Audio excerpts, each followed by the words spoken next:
Bonsoir, bonsoir tout le monde. Marc-André Girard, bonsoir. Salut Pierre, ça va bien? Ça va très bien. Bonne Saint-Valentin. Bonne Saint-Valentin. C'est la semaine de la persévérance en plus, fait que je sais pas s'il y a un lien entre les deux. Je sais pas, là, c'est le début d'une semaine d'amour et de persévérance. Donc, oui, justement, parlant de persévérance scolaire, donc nous serons, les journées de la persévérance scolaire seront du 15 au 19 février. Pour de plus amples informations, allez sur journée avec un S, persévérancescolaire.com et vous y verrez aussi celui qu'on a voulu avoir comme porte-parole, Laurent Comment il Duvernay. s'appelle déjà? Là, C'est qui lui? MonsieurTropParfait.com, Ouais. celui qui fait tout et Le qui petit temps réussit tout.com. pour faire les annonces de lait, mais il n'a pas le temps de passer du temps avec nous autres. Non, non, hey, Décevant. c'est parce qu'on n'était pas assez lucratif, on payait pas. C'est ça. On garde tout l'argent pour nous. Ben, c'est ça, c'est ça. Non, mais en passant, là, tout est bénévole ici, là, ce soir. Je suis sorti de classe, c'est bénévole, ça va rester bénévole. Ah ouais? Bon, Marc-André, ben, bye d'abord. on dirait qu'à la troisième émission, on est un peu plus à l'aise. Ouais, c'est ça. Hey, Marc-André, ce soir, on a des bons invités, comme toujours d'ailleurs. Donc, on va avoir Rémi Charbonneau, qui est un élève de 5e année. On reste dans le thème de la persévérance. C'est un jeune homme très persévérant. Je ne l'ai pas connu personnellement, mais j'en ai entendu parler. Puis il m'en doit une à part de ça parce qu'on a fait un 5 km à un moment donné, un genre de petite course. Je l'ai vu courir en avant de moi avec son père. Puis je me suis dit, hein, t'es un peu dans les 200 derniers mètres. Moi, te les clencher, les autres, impossible à rattraper. Ah oui. Alors, Rémi il m'en doit une. Et puis là, je suis un peu fru, là, donc j'espère que ça ne se sentira pas dans l'entrevue, mais bon. on va parler entrevue avec Rémi et sa mère qui va être là aussi pour nous parler. Parce que Rémi, oui, persévérance, mais il y a une raison aussi là, pourquoi il est avec nous ce soir. On va avoir aussi, c'est une entrevue préenregistrée que j'ai fait avec le député de Beauce-Sud. J'ai oublié son nom. Samuel Poulain, oui, voilà, Samuel Poulain. Donc, vous allez voir, je vais dire un jeune homme parce qu'il a 29 ans, je pense. Très dynamique. Et puis, il nous raconte un peu son histoire à l'école. Et pour terminer, Marc-André, nous avons. Ben oui, on a Égide Royer qui va être avec nous, professeur à l'Université Laval. Et puis, quand on pense à Égide Royer, ben, on pense à Persévérance scolaire. C'est probablement notre spécialiste au Québec. Puis même, je dirais, ce soir, on est international. Alors, Yeah. oui, on va rencontrer Égide Royer. J'ai hâte de le rencontrer. Excellent, excellent. Donc, on commence tout de suite avec l'entrevue de Rémi. On se voit tantôt, Marc-André. Avec plaisir, salut. Bye.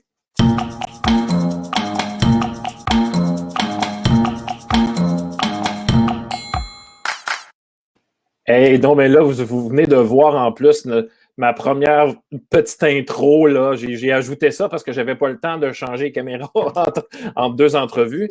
Karine et Rémi, bonsoir. Bonsoir. Ça va bien, Rémi? Oui. Oui, en forme? Ouais. Ah ben oui, oui, moi ça va bien. On n'a pas trop le choix. Écoute, Rémi, comment tu trouves l'école ces temps-ci? Ben, mieux qu'au début de l'année, mais c'est sûr que j'aurais peut-être aimé être avec peut-être plus mes amis. Puis on est bloqué dans notre classe, on ne peut pas voir vraiment les autres. Fait que c'est plus difficile pour moi.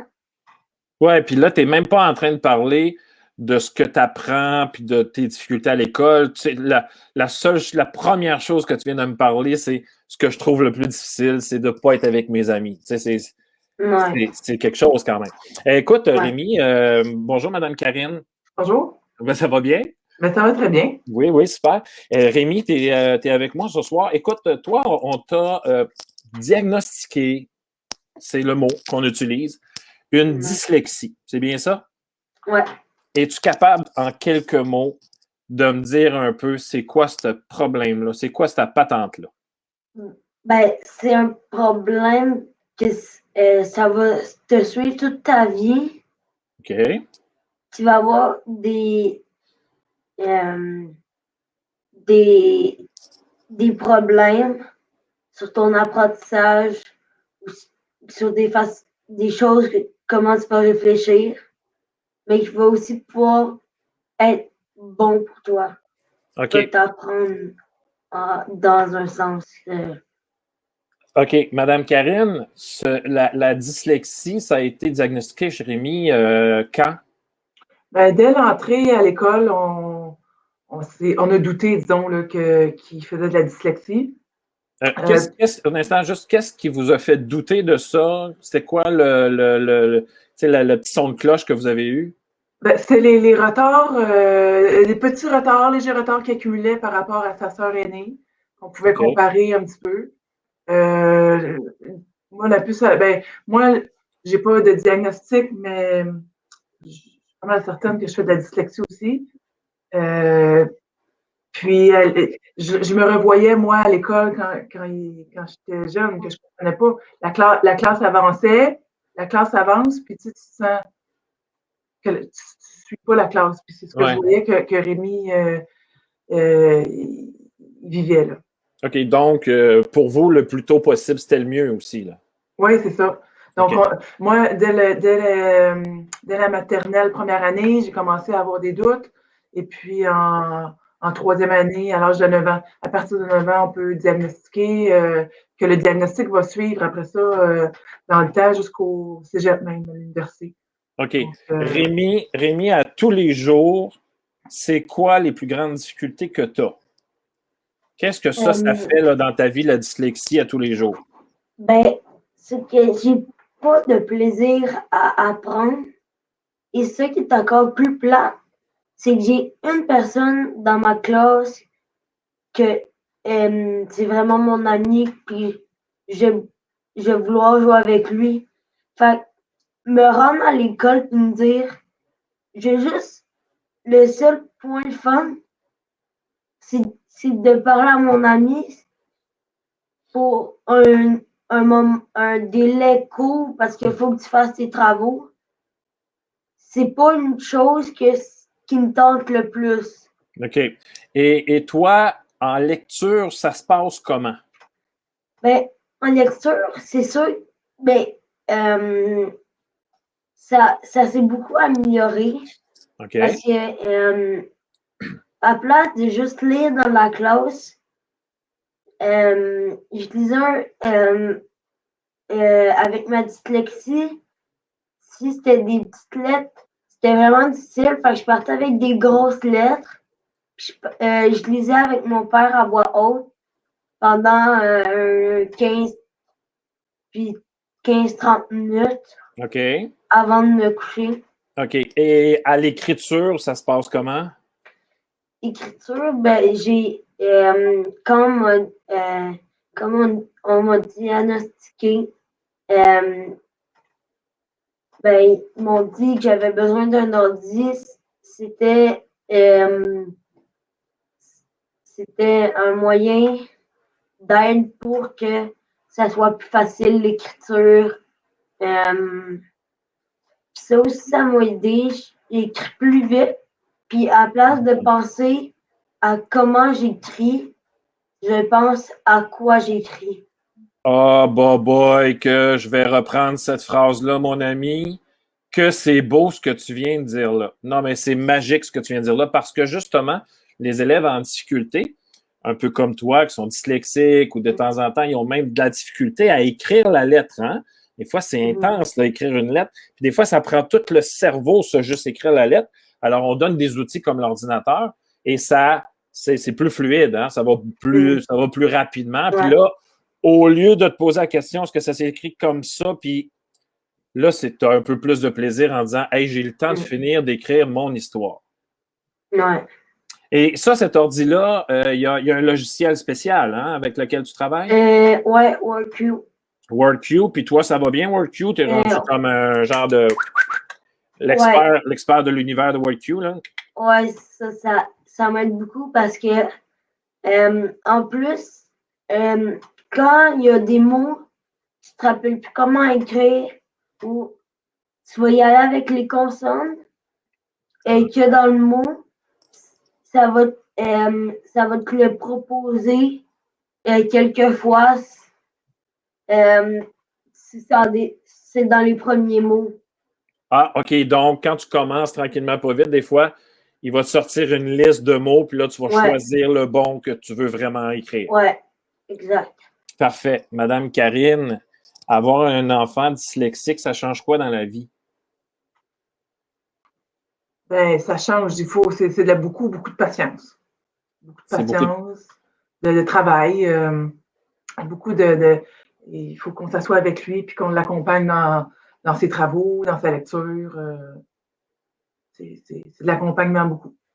Tandis qu'avec la plus vieille, la petite sœur dont j'oublie le nom déjà, Chloé Chloé, était beaucoup plus autonome dans ses devoirs, dans ses travaux, capable de mener à terme là, ses devoirs. Puis, tu sais, à la limite, oui, je venais de l'aider, là, mais ouais. elle n'avait pas besoin de moi. Mais Chloé, elle n'a pas de dyslexie. Non. OK. Non. OK. Rémi, est-ce que tu as une petite idée de ce que tu veux faire plus tard?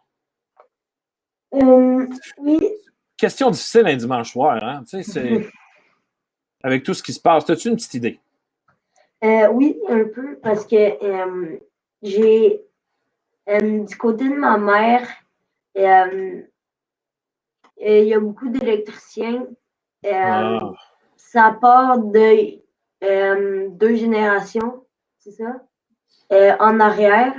OK.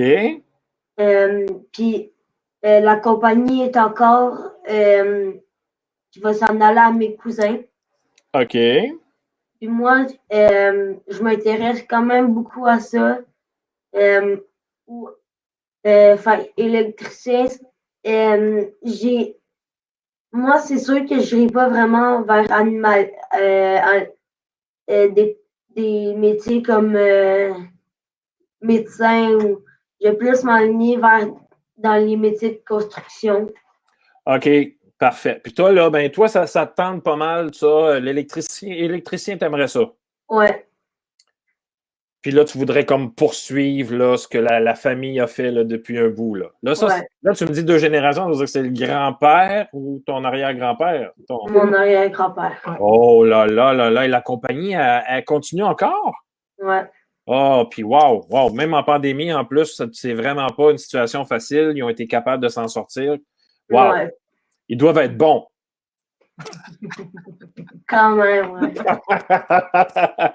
On fait un peu de pub, on va faire un peu de pub. Là, tu es en 5e année. Ouais.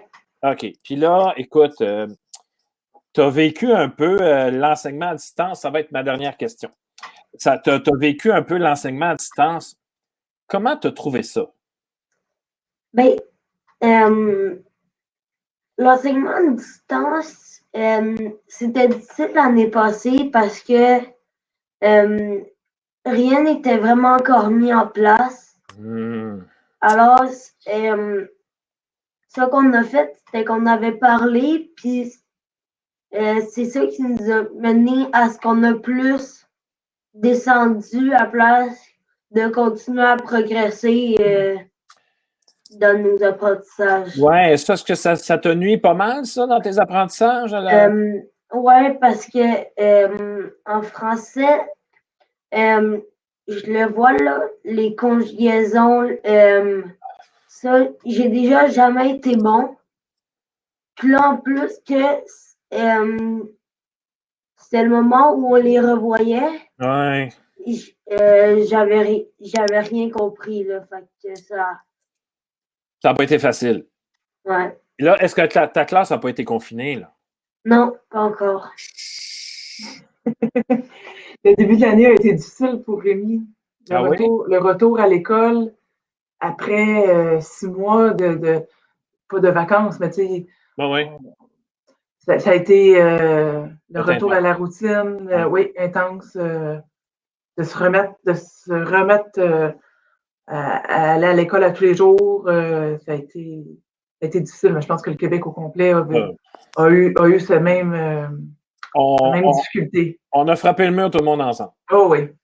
Hey, Rémi, moi, premièrement, je vous remercie d'avoir accepté d'être parmi nous ce soir. Tu es un bel exemple de persévérance. Je ne veux pas que tu lâches parce que je sais que tu étais venu me voir à un moment donné avec ton ordi parce que j'enseignais dans la même école où est-ce que tu es. Et tu étais venu avec ton ordi, ton propre ordi à toi. Tu avais dit là, Monsieur Pierre, moi, je veux l'Internet sur mon ordi. Arrangez-moi ça, s'il vous plaît. Alors, là, moi, un petit gars qui veut de même, c'est pas long que j'y ai installé l'Internet. Alors, ben, je te souhaite plein de belles choses, Rémi. Tu es un gars qui a plein qui a de l'avenir en avant de toi et tout ça. Je sais pas si mon collègue Marc-André aurait peut-être une petite question ou voudrait intervenir. Bonjour, Marc-André. Salut Rémi. Salut. Hey, premièrement, moi, je peux pas être électricien, je suis daltonien. Donc, moi, les fils sont pas mal tous de la même couleur. C'est vrai, c'est que c'est vrai. Je peux pas Ouais? être pilote d'avion. Oui, oui. Oh! Je peux pas être électricien, rien de ça. Moi, je distingue mal le vert et le rouge. Donc, c'est ça. Alors, chacun ses petits travers, hein. Moi, je pourrais pas être électricien. Mais j'ai une question à te poser, Rémi. Puis je vais poser un peu la même question à maman après. Ma question, c'est la suivante. C'est quoi, toi, tes attentes envers tes enseignants? Tu sais, si tu parlais, tu as de la difficulté, tu as besoin d'un outil. Fait que je te parle pas des attentes envers tout, admettons, avoir un petit peu plus de temps, des choses comme ça, mais je te parle en termes d'attitude des personnes qui travaillent avec toi, comme par exemple ton enseignant ou ta direction ou la TES ou l'orthopédagogue, peu importe.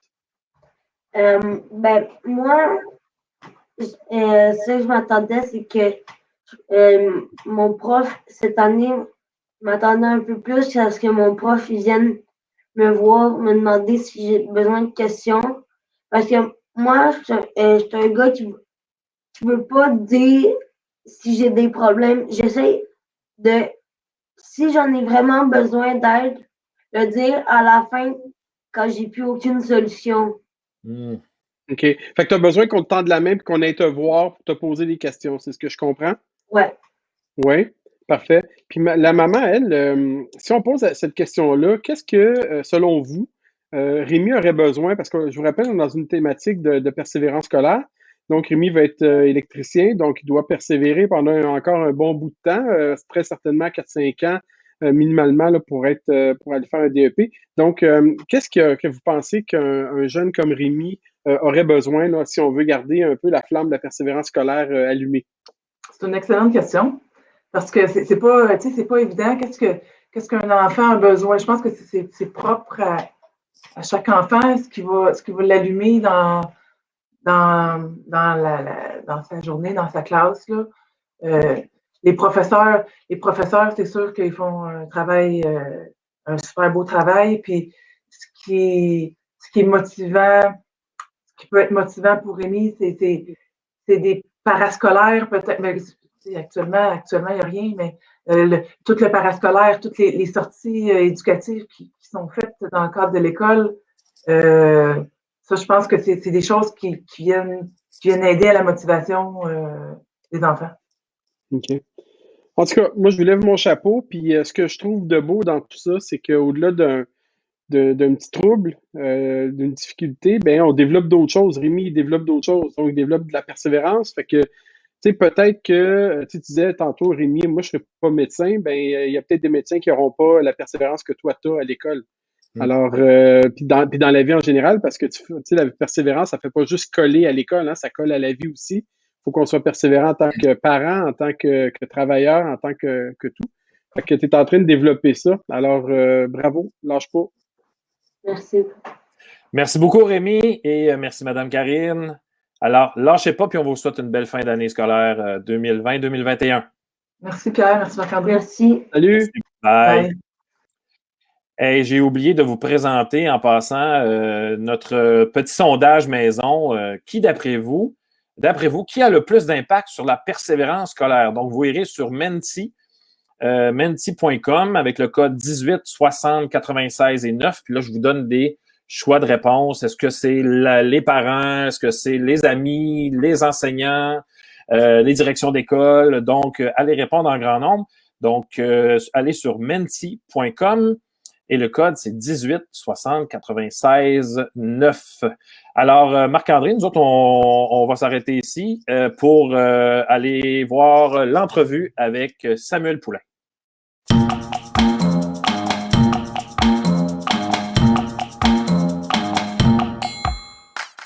Alors, à sortie de classe aujourd'hui, écoutez, je suis très heureux de rencontrer un député de Beauce-Sud. Bonjour, M. Poulain. Bonjour à vous, très content d'être avec vous également. M. Poulain, êtes-vous le plus jeune député?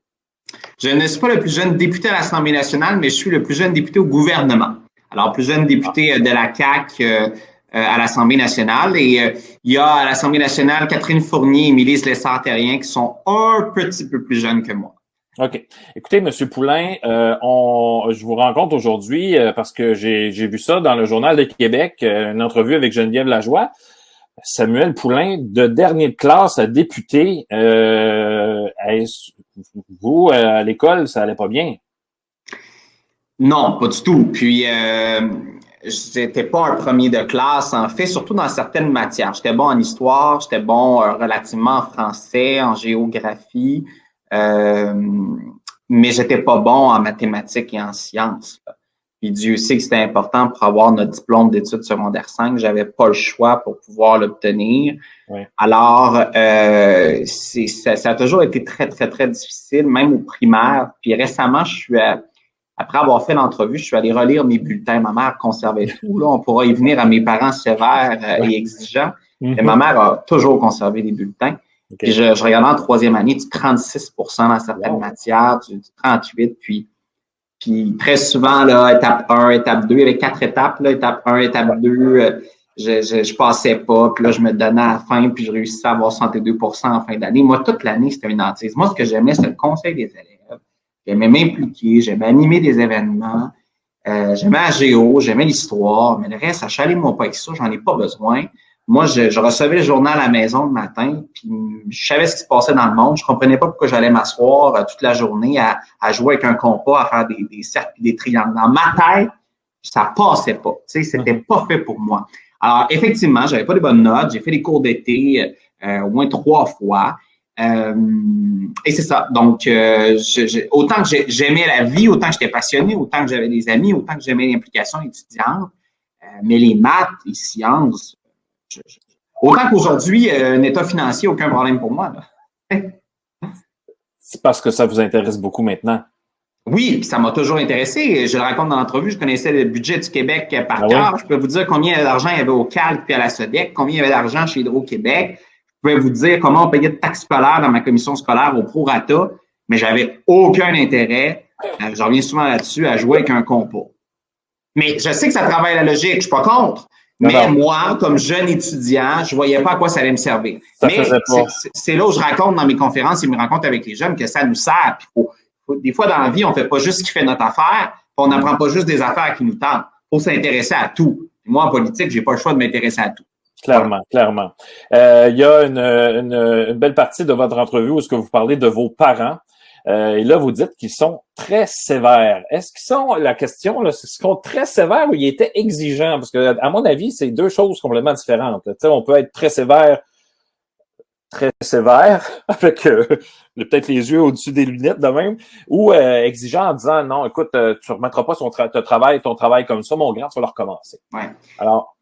Avec mes yeux d'enfant, c'était sévère. Ouais. Tu sais, je veux dire, mais c'est vraiment enfant, là, en bas de 18 ans, mes yeux de jeune enfant puis de jeune adolescent, c'était des parents sévères. Moi, je les voyais pas comme exigeants, je les voyais sévères. Mm-hmm.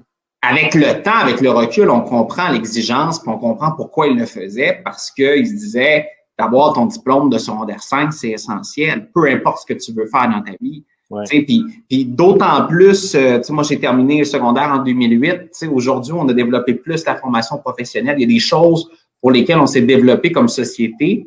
Mais à l'époque, puis même au temps de mes parents, là, eux autres, c'était secondaire 5, là, c'était ça la vision. Alors moi, j'ai été élevé comme ça. Il fallait au moins que j'ai mon diplôme de secondaire 5, même si mes parents valorisaient les études supérieures.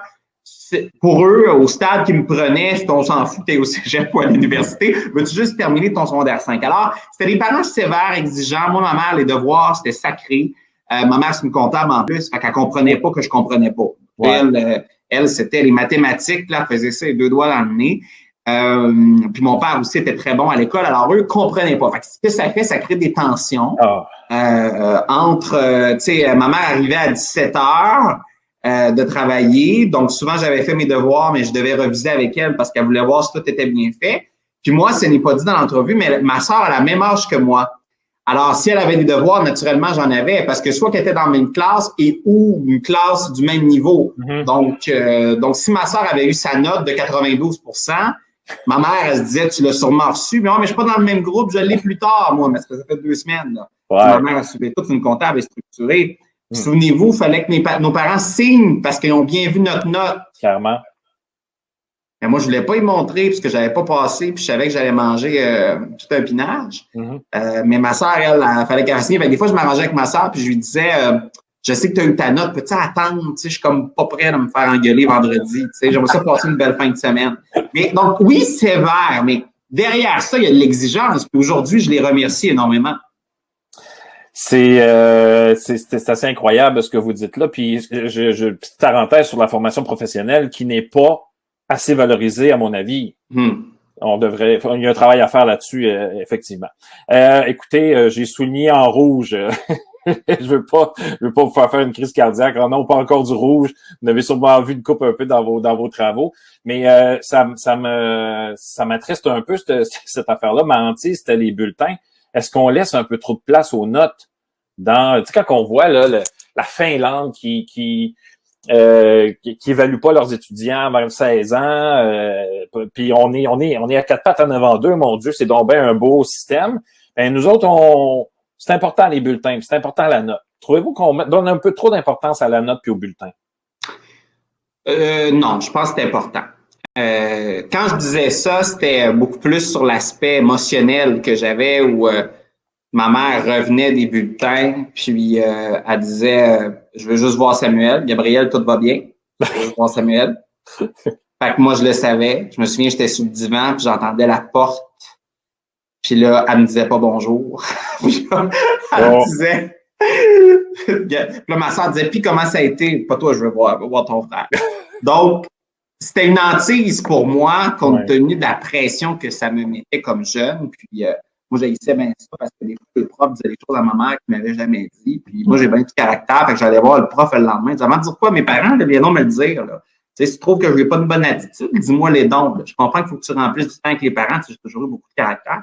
Donc, c'est sûr que moi, c'était plus dans ce sens-là. Mais je pense que c'est important d'avoir un cadre dans notre société qui permet d'évaluer les réussites de tous et chacun. Parce que dans la vie, là, qu'on le veuille ou pas, là, il y a des notes.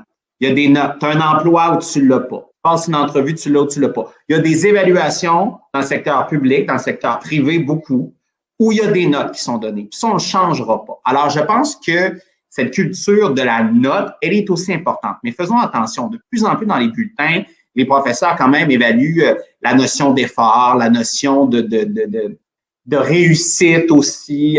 Tu sais, c'est même si le résultat est peut-être pas bon, est-ce que la démarche a été bonne?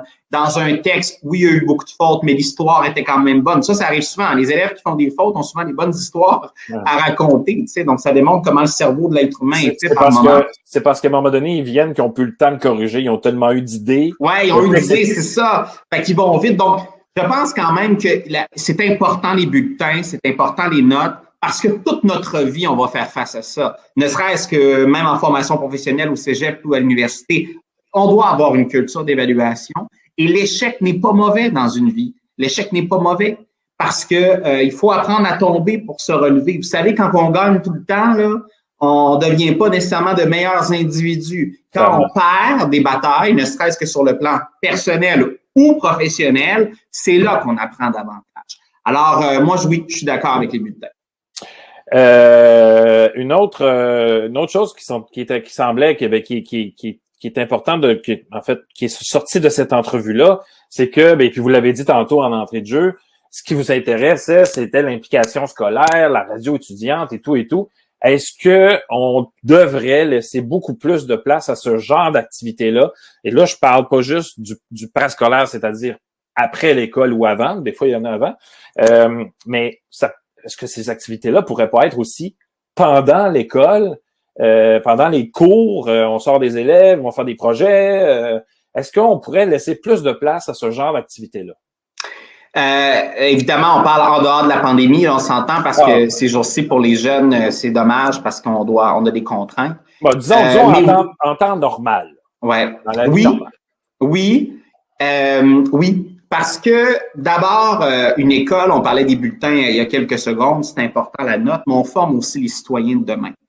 J'en discutais pas plus tard que les dernières heures avec le premier ministre, puis je disais, notre prochaine génération du Québec Inc., c'est qui va fonder nos fleurons québécois? Qui va reprendre nos entreprises? C'est pas juste un accès au capital, au financement, c'est un état d'âme. Il faut cibler là, les 75 000 jeunes qui, dans les prochaines années, vont se starter des entreprises. Oui, on peut l'apprendre dans un cours de maths ou de français, mais on peut aussi l'apprendre au conseil des élèves, dans une organisation d'un bal de finissants, dans un projet communautaire de faire un jardin à l'extérieur, comme beaucoup d'écoles primaires font, avec des serres à l'année longue. Donc, ce qui va faire qu'on va former le prochain Québec Inc. qui va embaucher du monde, qui va créer des emplois payants au Québec, ça part aussi de l'école primaire et de l'école secondaire.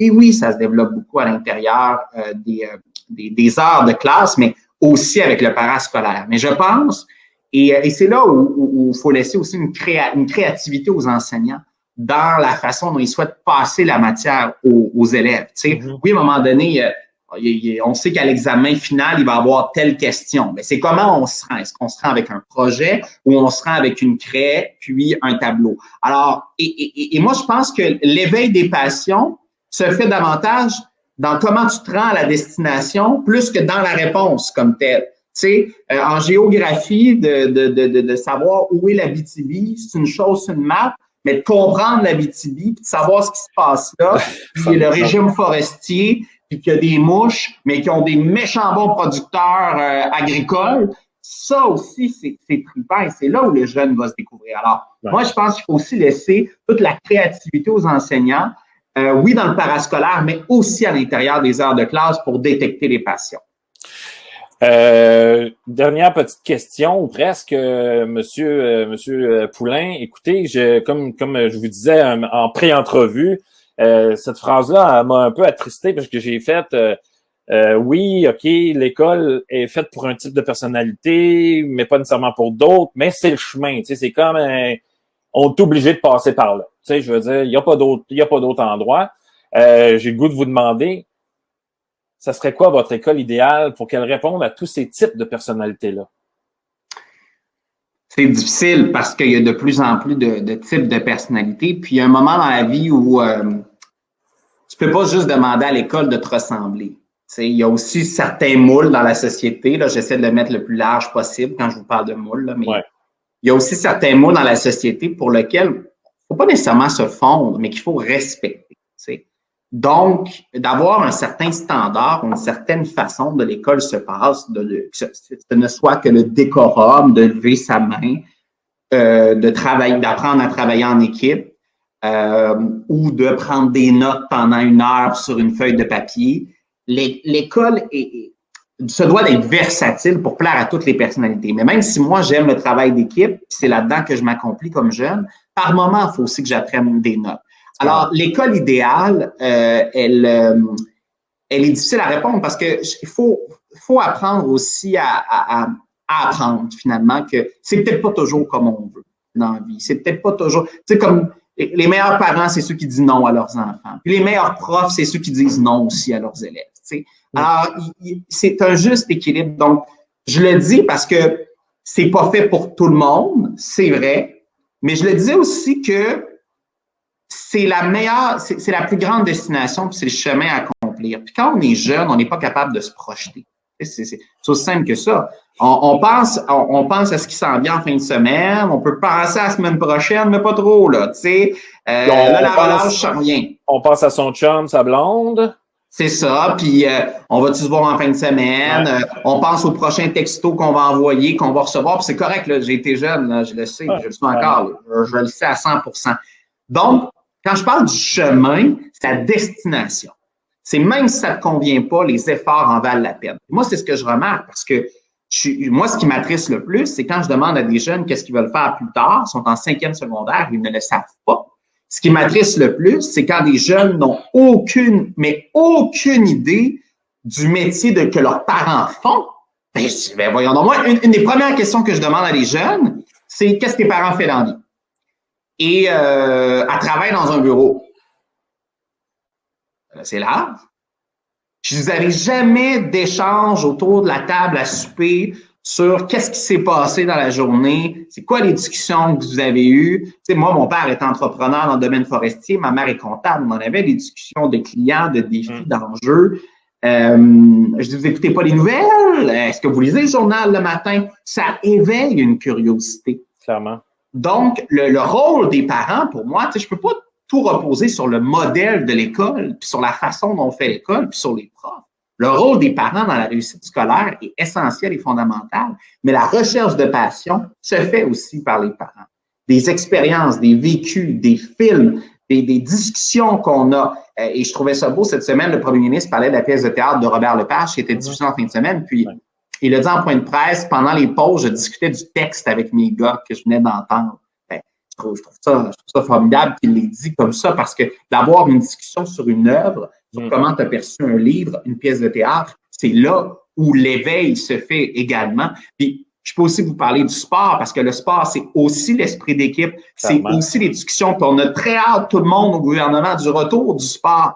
Mais entre-temps, c'est peut-être l'occasion aussi de s'intéresser à différents éléments, de lire sur le sport, de lire l'historique, de comprendre pourquoi un match fonctionne comme ça. Alors, moi, les passions, là, c'est ce qui est le plus important dans la vie pour atteindre ses objectifs.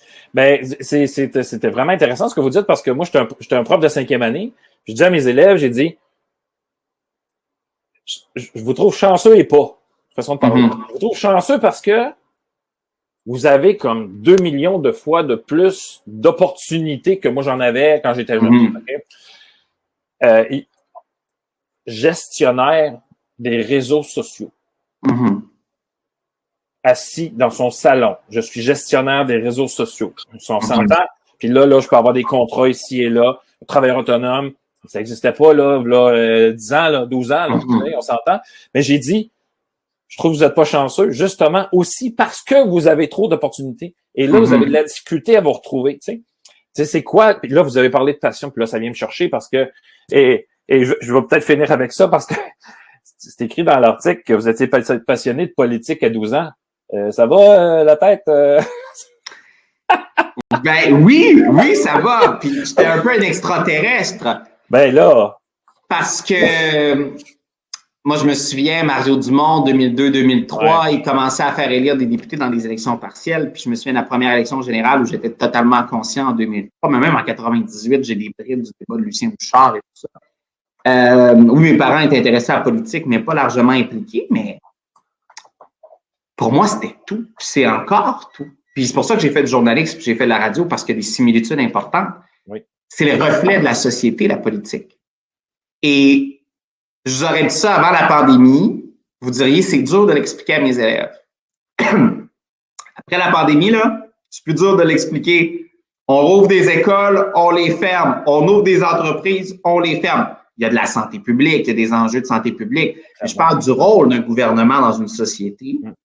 Il est incarné avec la pandémie. Il n'y a plus personne qui peut me dire aux élections de 2022, on ne sait pas c'est quoi ta job, on ne sait pas à quoi tu sers, à quoi ça sert un gouvernement, la politique, ça ne m'intéresse pas. Quand j'étais jeune, on dirait que les jeunes, mes amis avaient de la misère à concevoir c'était quoi la politique. Aujourd'hui, j'en parle avec eux, puis je dis, hey, j'étais le seul à m'intéresser à ça. Ils m'ont dit, oui, mais t'as peut-être juste été avant tout le monde, parce que dans la vraie vie, on comprend aujourd'hui le rôle du politique. Oui, plus que tu vieillis, tu paies des taxes et impôts, puis tu suis l'actualité, tu suis les nouvelles, tu commences à comprendre dans quel univers on évolue. Mais là, avec la pandémie, je me souviens des humoristes, mais même des journalistes demandaient à des jeunes qui était le premier ministre du Québec. Puis là, Philippe Couillard, Jean Charest, ils ne savaient pas. Tu veux dire que cette année, tout le monde sait que c'est François Legault, le premier ministre du Québec, peu importe l'âge que vous avez ou à peu près. Alors, ça aura été, à travers tous les tristes nouvelles, ça aura été, je pense, la pandémie, un moment où peut-être que nos jeunes seront davantage questionnés sur le rôle d'élu, la politique, mais également sur l'actualité en général, et qui sait, peut-être que plusieurs auront découvert leur passion. Mais dernière question là, pour cette passion-là, 12 ans, là, qu'est-ce qui vous a allumé à 12 ans? Je veux dire, vous avez ouvert un journal, vous avez fait, c'est quoi sa patente-là? En parlant avec vos parents ou? J'avais un enseignant en 6e année qui s'appelle Martin Morin. Martin avait eu comme idée de tous les midis, en revenant de dîner, il fallait présenter un bulletin de nouvelles en classe. Et il fallait séparer les sujets. Et moi, je dînais à la maison. Fait que je revenais plus tard. Et tout le monde avait pris les sports, les arts, l'international. Et tout ce qui restait, c'était la politique. Fait que je dis, par dépit? Par dépit. Qu'un jeune veut parler de la politique, hey, on veut parler de Britney Spears qui vient de sortir son CD, on veut parler de la game du Canadien hier, international, il y a des enjeux pas trop pires, tu parles d'une couple de pays, politique, c'est plate. Et 6e année, moi, j'étais, en plus, c'était pendant l'élection générale de 2003. Donc, c'était super, super trippant. Il y avait le débat des chefs, il y a les candidats, des comtés, des shows de lutte. Alors, c'est simple que et là, après ça, j'ai pas dérogé. Ma députée a été élue, je me suis impliqué avec elle pendant 7 ans. Donc, ça a commencé là. Donc, oui, chez nous, on était intéressés par les questions d'actualité. On lisait le Grand Soleil, là, chaque matin, on avait le Grand Journal Le Soleil au pied de la porte.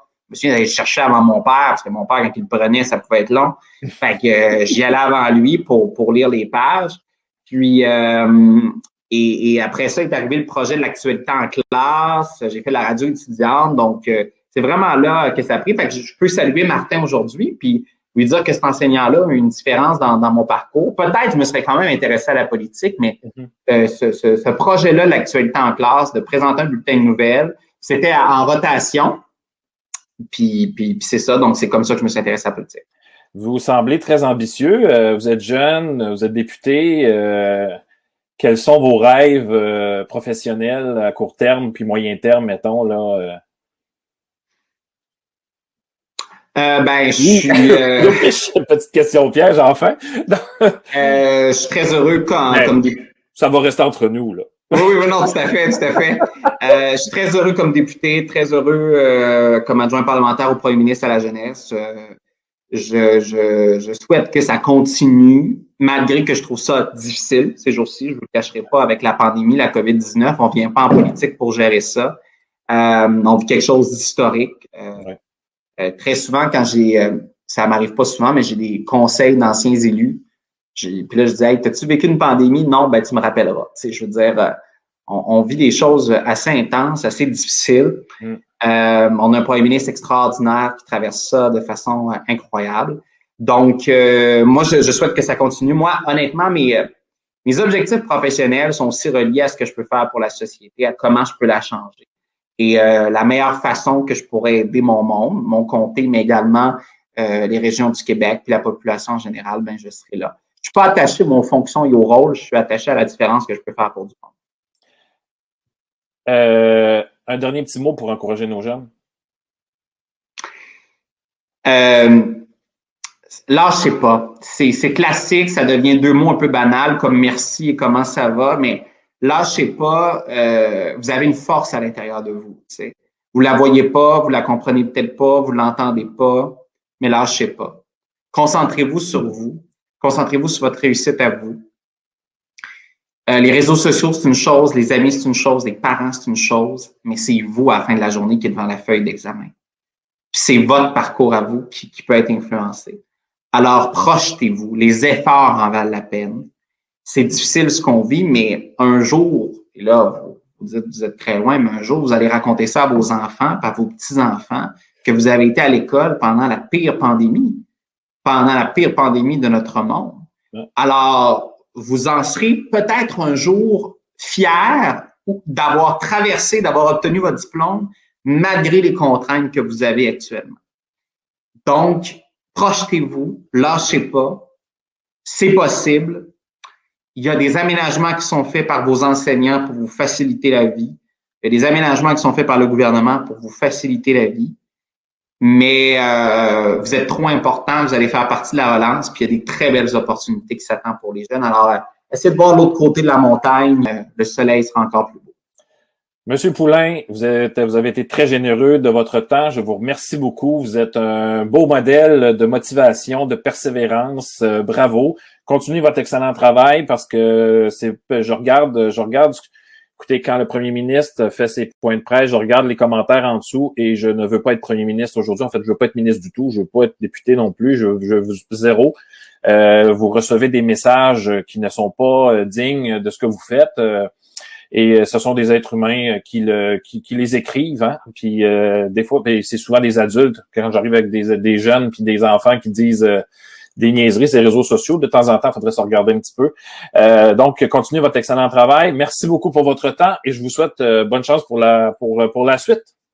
Ben merci pour le travail que vous faites, les nombreuses les actes de sensibilisation que vous faites aussi, ça fait la différence pour les profs et pour les jeunes. Merci. Merci, M. Poulain. Donc, on passe au côté recherche et on accueille M. Royer.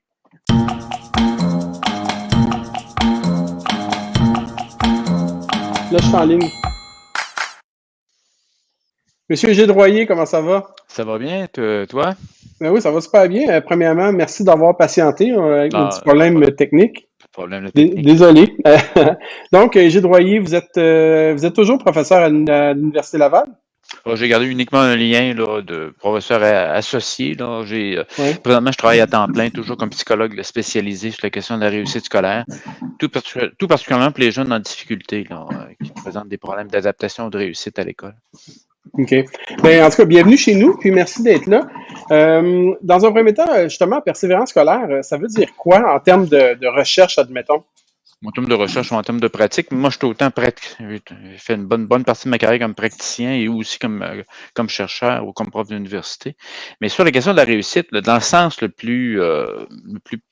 le plus évident, là, si vous avez un jeune qui rentre à l'école à 6 ans, ce que vous souhaitez, c'est que, je sais pas moi, une dizaine d'années plus tard, au minimum, il puisse ressortir avec un des diplômes du secondaire, ou s'il peut continuer à sortir avec un des diplômes du cégep.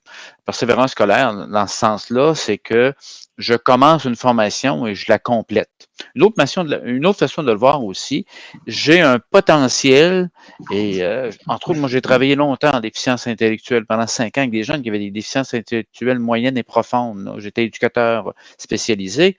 Ces jeunes-là étaient même à l'époque considérés comme non scolarisables, mais quand on parlait de persévérance, de persévérer pour développer certains gestes, développer même l'habileté de manger seul, c'est de la persévérance aussi.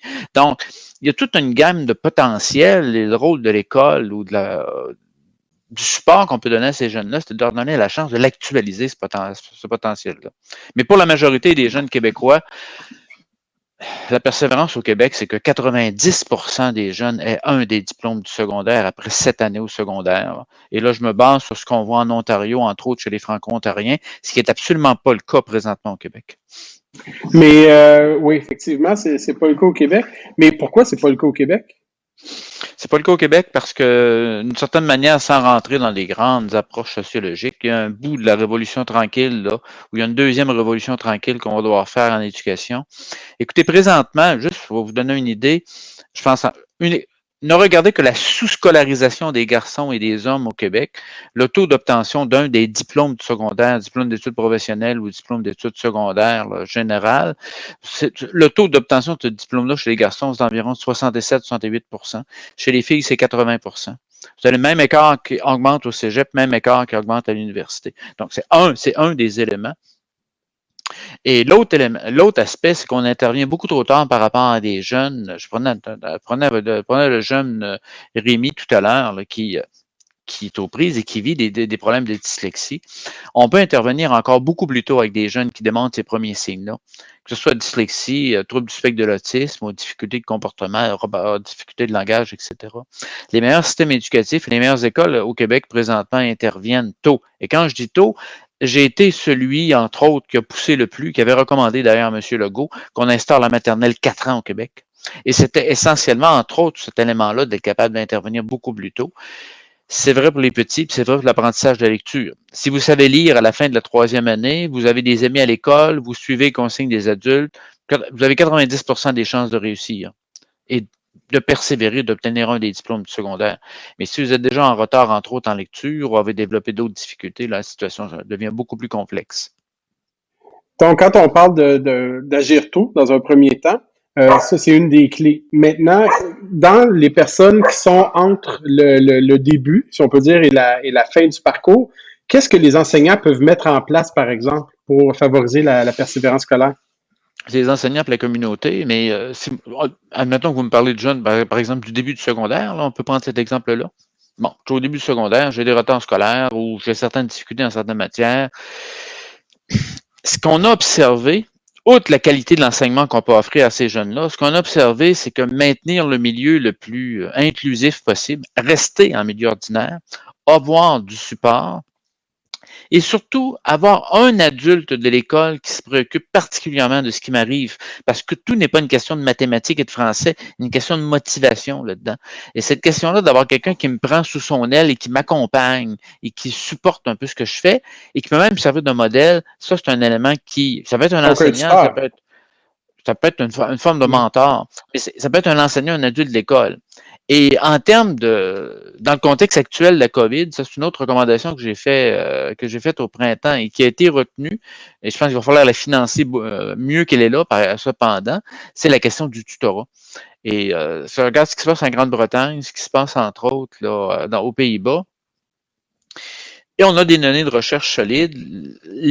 La possibilité que j'ai des problèmes en mathématiques, j'ai un étudiant de deuxième année en mathématiques à l'université qui devient mon tuteur et qui m'accompagne. À un moment donné, on ne sait plus si c'est du tutorat ou du mentorat, pour reprendre ton expression, mais qui m'accompagne jusqu'au 30 juin et même l'année prochaine, et qui est capable de voir avec moi et me donner un coup de main pour développer des stratégies pour réussir en mathématiques. Ça, c'est un élément qui fait aussi une différence. Et l'organisation générale et de l'école et de la commission et du centre de services éducatifs joue. Posez-vous des questions pourquoi Lester B. Pearson, la commission scolaire Lester B.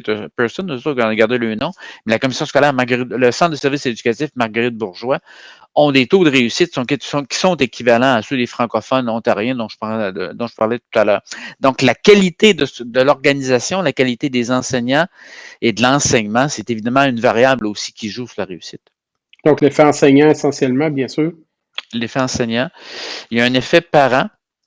Il y a un effet communauté, mais l'effet enseignant devient d'autant plus important. Rappelez-vous toujours que 20% des adultes québécois sont analphabètes fonctionnels et que la moitié de ces analphabètes fonctionnels-là, de ces adultes avec ce problème-là, sont en âge d'avoir des enfants. Donc, ce qui fait qu'on peut toujours dire, oui, la participation parentale, puis le support des parents qui exigent, mais rappelez-vous toujours, il faut toujours se rappeler, j'ai un certain nombre de jeunes pour qui l'école est une deuxième chance au niveau des apprentissages, parce que la première, malgré toute la bonne volonté de leurs parents, n'était pas nécessairement là, entre autres au niveau de la lecture. On a parlé des enseignants. Vous avez parlé globalement aussi des centres de services ou des commissions scolaires, tout dépendant de la perspective. Maintenant, moi, je suis un directeur d'école. J'aimerais savoir comment moi, je peux contribuer à faciliter, si on peut dire, ou à encourager la persévérance scolaire. Je sais que le lien est directeur d'école au primaire ou au secondaire? Présentement au primaire, mais 15 ans au secondaire. Donc, on peut faire les deux. On va prendre l'exemple. On va faire les deux. On va prendre l'exemple du directeur d'école primaire. Vous devriez présentement, même à l'extérieur du contexte de COVID, vous avez un petit écran sur votre bureau et à toutes les 6 semaines, vous recevez un rapport bref. Comment se débrouillent mes lecteurs débutants de première et de deuxième année? Et rapidement, sur votre écran, vous allez voir qu'il y a un petit noyau de jeunes qui déjà s'écarte de l'ensemble du groupe au niveau de la lecture. Et ça, c'est toute première priorité. On va employer deux mots qui veulent dire la même chose. C'est essentiel d'intervenir le plus tôt possible. Parce que je vous dis tout de suite, là, un retard de lecture rendu en troisième année, là, c'est quelque chose qui est absolument majeur comme impact au niveau de la réussite ou de la non-réussite scolaire. La deuxième chose, toute la question des jeunes qui manifestent des problèmes ou des difficultés de comportement. Les jeunes qui se font sortir de classe ou qui souvent se retrouvent en incident disciplinaire, c'est un autre élément qui apparaît important. Et aussi, puis là, je donne des niveaux d'importance différents, mais si vous êtes au primaire, tout ce qui touche la question du langage et du développement du langage et de la communication, vos petits de 4-5 ans. Déjà, si on intervient en appliquant les pratiques probantes ou les pratiques basées sur des données probantes, on a une chance, on améliore de beaucoup la possibilité que ces jeunes-là réussissent. Ajouter à ça, en temps de pandémie, il y avait la question d'avoir une forme de tutorat ou un suivi tout au moins de la part des orthopédagogues. Et il y a toute la question des camps d'été pédagogiques. J'ai eu à suggérer à donner des indications sur comment monter dans certaines écoles primaires. Et ça change beaucoup des choses aussi. Parce que j'ai des jeunes, il y a un phénomène qui s'appelle la glissade de l'été. Vous laissez aller vos jeunes le 23 juin. Ils ne reviennent pas tous au même endroit quand vous les reprenez au 1er septembre. Surtout pas cette année. Hein? Surtout pas cette année. Vous avez eu la glissade du printemps en prime. Oui, c'est ça. Et au secondaire, regardez, c'est qui est en échec au premier bulletin? Absentéisme, échec scolaire et toute la question aussi de jeunes qui tu sais, vous êtes directeur au secondaire le 30 septembre. Au 30 septembre, il y a des jeunes que vous aviez l'an passé qui ont 14, 15, 16 ans et qui ne sont pas revenus et qui n'ont pas de diplôme non plus. Ce qu'on appelle un décrocheur. Et ça, c'est quelque chose aussi. Les meilleures écoles, Marguerite Bourgeois le fait comme centre de service scolaire, ils ont ce modèle-là, entre autres en Ontario, dans d'autres provinces. Il y a comme un SWAT, il y a une équipe là, qui enclenche très rapidement lorsqu'un jeune est sur le point de décrocher ou n'est pas revenu là, en septembre. Et la question essentielle, qu'est-ce qu'on peut faire pour te donner un coup de main pour que tu poursuives tes études? Dans certains cas, c'est de travailler à demi-temps et avec certaines formes d'adaptation pour continuer à suivre ses cours au secondaire. Ça vous donne un peu une idée parce que, écoutez, le jeune a un très beau... Si on exclut les situations d'anxiété, de dépression, le jeune ou la jeune fonctionne, réussit bien dans ses apprentissages, a des amis, participe aux activités parascolaires, c'est pas nécessairement le sous-groupe qui va vous préoccuper le plus. Et évidemment, dans les jeunes que je viens de décrire, vous aurez toujours à peu près 2 garçons pour une fille. Là. Toujours. Absentéisme, retard scolaire, nommez-le. On a parlé du milieu scolaire, on a parlé essentiellement là, des enseignants, de la direction. Maintenant, les parents. Quel est le rôle des parents? Puis après ça, je vais vous poser la même question, mais aussi, on est beaucoup dans l'externe, donc l'enseignant, la direction, le parent, mais l'élève aussi qu'il va falloir parler. Mais avant, parlons des parents. Les parents, comment je dirais, lorsque les parents sont eux-mêmes des modèles de persévérance, la plupart du temps, on se retrouve dans la situation, puis c'est un peu ce qu'on regarde, la majorité des jeunes qu'on accueille à l'école, la majorité des jeunes réussissent à l'école. Vous avez été directeur d'école secondaire longtemps. Il y a des jeunes, c'est naturel en termes de motivation puis en termes de persévérance, c'est des choses qui arrivent. Même dans des situations où des parents n'ont pas beaucoup de scolarité, ou n'ont pas eu l'occasion beaucoup d'aller à l'école, le fait que dans ce qu'ils entreprennent, ils le complètent et ils le finissent, ça en est aussi un exemple de persévérance. Bon, ça, c'est sur le chapeau général de la persévérance. Là, vous allez me trouver un peu ennuyant que la lecture, mais la plupart du temps, lorsque j'ai des parents en bas âge, je prenais l'exemple d'une recommandation des pédiatres américains qui disait lors des vaccins des bébés, recommander aux parents de lire une page à voix haute de livres à leur enfant chaque jour. Écoutez, l'enfant, des fois, il y a 6 mois, des fois, il y a 3 mois. Là. Lorsque j'ai des parents qui ont un bon niveau de stimulation, votre jeune va arriver à l'école et vous vous préoccupez entre autres du développement du langage et même de la prélittératie. Vous lisez à vos enfants quand ils sont jeunes. Ça c'est un gros plus. L'autre élément, c'est d'assurer une forme de supervision générale en ce qui concerne le travail scolaire et le suivi de ce que le jeune fait à l'école, mais au fur et à mesure qu'il vieillit, vous augmentez son niveau d'autonomie. Vous ne voulez pas avoir une situation où un parent débarque dans le bureau d'un prof de cégep en première année collégiale pour discuter et négocier. Ce que j'appelle les parents là, hélicoptères. Là. Ou vous avez aussi les parents chasse-neige. Le parent chasse-neige, c'est qu'il met de côté, il essaie de gratter comme il faut pour que son enfant ne vive jamais aucune espèce de problème ou de difficulté. Ce que vous voulez quand vous élevez des enfants, j'en ai élevé 4 et j'ai déjà 12 petits-enfants. Et mes enfants sont à peu près en train de répéter le même modèle.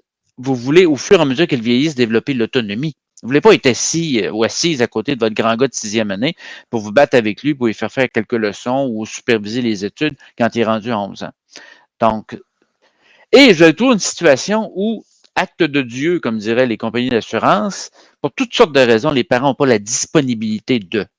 Et là, l'école se doit d'offrir une forme de suppléance ou de permettre, ce que je disais tout à l'heure, de donner une deuxième chance. Le petit gars, il vient d'un milieu difficile ou d'un milieu qui n'était pas nécessairement très scolarisé où l'éducation n'était pas importante, mais il a été dans la classe d'une de vos enseignantes de première année, il vous a eu comme directeur au primaire, il s'est senti accepté, puis il s'est senti valorisé, il a appris à lire, il s'est fait des amis, en mathématiques, il était bon, il se passait quelque chose à la maison, mais il se passait quelque chose de totalement différent ou très différent à l'école, et ça a fait une différence.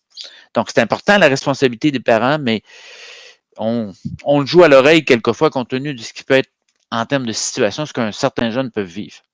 J'ai une de mes filles qui travaille à la DPJ de Sherbrooke, et vous savez qu'elle est bien placée là, quand je discute avec elle, justement pour que sur cet aspect de deuxième chance que représente l'école pour plusieurs jeunes. Donc, l'élève, lui, dans tout ça, on parle le rôle du parent, du personnel scolaire, etc. Quel est le rôle de l'élève? Est-ce que l'élève est un acteur lui-même dans sa persévérance scolaire? Bon, je veux dire, là, on l'envisage beaucoup de l'extérieur, mais bon, une question de motivation extrinsèque, très certainement, mais aussi moi, en tant qu'élève, admettons, quel est mon rôle, c'est quoi ma posture dans tout ça? Comment je fais pour persévérer? Oui, l'important, c'est quelque chose qui est naturel. Tu sais, écoutez, vous êtes en première secondaire, vous vous posez les questions, je vais me convaincre moi-même de persévérer. L'important, c'est quelque chose de naturel. Vous aimez. Écoutez, prenez le contexte de pandémie actuellement. Les jeunes de première secondaire, les jeunes du secondaire qui ont pas été à l'école du tout en présentiel le printemps dernier, ils voulaient aller à l'école là, pour la majorité. Donc, non, ça vient naturellement, cette idée-là, de se présenter à l'école ou d'aller à l'école et de vouloir réussir. Et pour la majorité des jeunes, ça se passe relativement bien. C'est ce qu'on appelle avoir un métier d'élève, là. Notre métier d'élève, participer au niveau des activités d'apprentissage et autres. Mais pour un noyau de jeunes, c'est quelque chose qui se passe pas aussi naturellement que ça.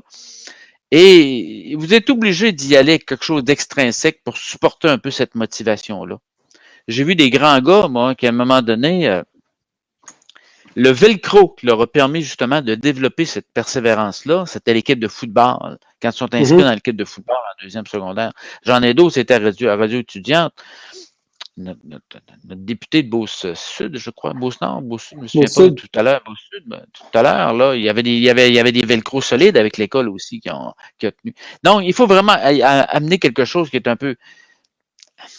La motivation intrinsèque, le passe-temps est là pour la majorité des jeunes, ça roule bien. Mais quand ça va relativement moins bien, ça prend quelque chose d'extérieur pour supporter, un genre d'échafaudage pour supporter ça, là, pour appuyer. Et c'est pour ça qu'entre autres, les activités parascolaires, l'idée d'avoir, comme je mentionnais tout à l'heure, un adulte de l'école qui se préoccupe de ce qui nous arrive, ça devient quelque chose d'important. Et il faut que l'école rejoigne les intérêts, entre autres, des jeunes. Et je dois encore vous rappeler quelque chose que j'ai mentionné. Je travaille présentement dans une région du Québec, là, dans une MRC du Québec. Ça fait déjà 3 ou 4 ans, il y en a plusieurs projets qu'on a mis en place là-bas. Le taux de diplomation des garçons après 7 ans, je dis diplomation, là, un des diplômes du secondaire, est de 49%. Et c'est un milieu francophone, cela. Et donc, dans ce contexte-là, ça prend plus que simplement dire il faut que tu sois motivé ou nous voulons te motiver ou persévère. Il faut vraiment quelque chose qui arrive directement, entre autres au niveau de l'école, mais au niveau de toute la communauté là, pour renforcer ça. Vous savez, un des éléments que j'amène, que j'ai recommandé, qu'on a dans d'autres provinces, c'est, j'ai l'impression que ça va finir par arriver, ça fait 15 ans que j'en parle, c'est que tous les jeunes au Québec soient en apprentissage jusqu'à 18 ans. Comme en Ontario ou comme au Nouveau-Brunswick. C'est pas dans l'idée de forcer les jeunes, mais d'être capable au moins de mettre un cadre où, autant pour les parents que pour les jeunes que pour les enseignants, on va tout faire, mon grand, pour te supporter, ou ma grande, te supporter, de manière à ce que tu sois en apprentissage jusqu'à 18 ans. Les 3/4 des décrocheurs présentement ont entre 14 et 17 ans au Québec. Et ça, on ne peut pas uniquement parler de motivation. Il y a d'autres variables qui sont extrinsèques ou qui ne relèvent pas nécessairement du jeune. Il y a d'autres variables qui jouent. Et ce sont des garçons aussi, je présume? Oui, au niveau des décrocheurs, le taux de décrochage des garçons, ceux qui sont sortis sans diplôme ou sans qualification, puis je vous rappelle, les qualifications, c'est pas des diplômes là, au secondaire. C'est le taux de décrochage des garçons, c'est 16,7, 16,8. Les filles, c'est environ 10, 10,2. OK. C'est toujours la même. Oui. Dernière question pour vous, M. Royer. En temps de COVID, comment se porte la persévérance scolaire? On ne le sait pas trop. Il y a un premier bulletin qui est sorti, mais un premier bulletin où les enseignants ont évalué ce qu'ils ont enseigné, ce qui est correct, là. Au niveau de la persévérance scolaire, la crainte qu'on a, et c'est pour ça que j'ai recommandé un certain nombre de mesures, la crainte qu'on a, c'est que présentement, ce qui est documenté, c'est que l'écart entre les élèves forts et les élèves faibles a augmenté. Le dernier chiffre que j'ai vu passer, c'est 30%. En clair, j'ai des jeunes qui, malgré la COVID, continuent à filer relativement bien. Ils vont bien à l'école. Ils ont appris moins de choses compte tenu de tout le contexte, mais ils vont bien. Mais mon jeune qui est de milieu défavorisé ou qui avait déjà certaines difficultés, si l'écart était comme ça, l'écart est devenu sensiblement comme ça. Il y a une augmentation. Et ça devient très, très préoccupant par rapport à la poursuite des choses. On est un peu dans le brouillard par rapport à ce qui va s'en venir dans les 2 prochaines années là, en termes d'impact sur la réussite. Mais même si vous êtes enseignant de première secondaire, vous voulez faire un genre de récapitulation en début d'année, la glissade dont je parlais tout à l'heure, là, ou l'équivalent, il s'est vraiment produit. Donc, j'ai fait une forme de récapitulation. Peut-être que les 2 tiers de ma classe, ça a bien été, mais vraiment, les plus faibles de ma classe sont encore beaucoup plus faibles que ce que j'avais cru. Et ça, il faudra voir parce qu'on n'a pas des données très précises sur la manière de quantifier tout ça, si ce n'est que cet écart-là. Mais il va falloir être en mesure de déterminer qu'est-ce qu'on peut faire. Et les camps d'été pédagogiques, à titre de suggestion, là, le tutorat, entre autres, que j'ai mentionné tout à l'heure, peuvent être des mesures qui pourraient contribuer à améliorer la situation. Écoutez, merci beaucoup de votre temps. Merci de votre patience aussi d'avoir été patient avec nous. Merci énormément. Ça a été intéressant, Pierre. Monsieur Royer, bonsoir. Bonsoir. Désolé pour le petit bug, là. Aucun problème, c'est des choses qui arrivent. Non, mais on fait des tests tous les soirs, c'est tout nouveau. Puis bon, écoute, des fois ça marche, des fois ça fonctionne pas. Comme disait M. Poulain, de temps en temps, il faut que ça marche pas. Hein. Mais, la loi de Murphy. Oui. J'ai une question. Vous parliez des velcro. Et je vais vous poser la même question que j'ai posée à M. Poulain. Pensez-vous que pourquoi l'école pourrait pas être, je vais dire le mot disponible, là, mais ouverte, on va dire ouverte, puis là, ça oblige pas les profs à travailler 70 heures, là, je suis pas là. Mais pourquoi l'école serait pas ouverte 7 jours sur 7, 365 jours par année, avec des intervenants, avec des bénévoles qui pourraient travailler justement quand je travaille dans les autres provinces, entre autres, que ce soit au Manitoba ou entre autres dans notre au Manitoba, c'est encore plus clair dans mon esprit, c'est que l'école est le cœur de la communauté. Et l'école, comme vous dites, là, ça roule 7 jours par semaine. J'ai eu à travailler, entre autres, au Brésil aussi, là, dans le cadre de programmes sur la prévention de la violence en milieu scolaire au Brésil. Je pense que je suis allé 3 fois. Et entre autres, dans des quartiers qui étaient relativement durs, là, puis violents. Je me souviens pas si c'était à Sao Paulo ou à une autre ville, là. Rio, je pense. Et ce qu'on regardait, on jasait avec les profs là-bas, puis tout ça, l'école virait 7 jours par semaine aussi. Écoutez, ils organisaient des concours de samba ou de danse sur fin de semaine. L'école était devenue le cœur. Et le fait que l'école roule comme ça, fonctionne 7 jours par semaine, devient un élément clé de la communauté, le niveau de violence d'un quartier avait diminué. Quand on y pense, ça fait du sens aussi, là. Ces grands gars-là, ces grands gars-filles, surtout ces grands filles-là, mais surtout ces grands gars-là, de se retrouver avec quelque chose là, même pas structuré, un endroit autre que la rue, simplement, en fin de semaine, jouait.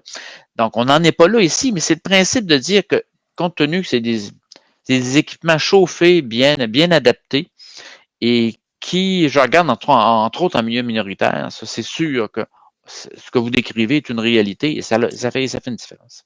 Donc, une espèce de maison des jeunes à même l'école, si on peut dire. Tu vois, je pense, Pierre, la clé, c'est que c'est la samba. Si tu pars des cours de samba, le dimanche à l'école, moi, j'y vais en tout cas. Fais attention, Marc-André. Je peux te surprendre. Non, OK.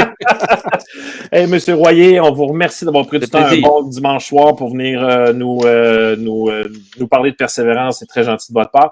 Merci beaucoup. Vous savez aussi que cette entrevue-là est disponible. Là, je vais la retravailler un peu parce qu'on n'avait pas terminé avec M. Poulain. Merci beaucoup, M. Royer. Au plaisir. Bye-bye. Bye. Encore une belle émission, Marc-André. Ben oui. Merci, Pierre. Merci. Puis là, comme je disais tantôt, on va retravailler ça. Clairement, des entrevues préenregistrées. Bon, j'ai peut-être pas utilisé la bonne méthode, là, mais bon, on va se reprendre. La semaine prochaine, on a une autre belle émission. On parle de quoi la semaine prochaine? On parle de motivation scolaire. Motivation scolaire. Alors, soyez là. 19h30 sur la page du Centre d'apprentissage Ludoka, sur la chaîne YouTube aussi. Et n'oubliez pas, je vous fais un beau cadeau ce soir. Donc, si vous allez sur la boutique ludoka.ca, donc achetez un beau T-shirt. En passant, sont beaux, sont super incroyables parce que je m'offre un cadeau, je prends soin de moi. Je pense que d'ailleurs, en temps de pandémie, c'est encore plus important. Alors, je vous fais un beau cadeau, là, un beau petit 20% de rabais. Donc, le code promo, c'est sortie de classe à utiliser ce soir, tout de suite, maintenant. Marc-André, je te souhaite une excellente semaine de la persévérance scolaire. Même chose pour toi, mon Pierre, puis on se revoit la semaine prochaine. Merci, à la prochaine.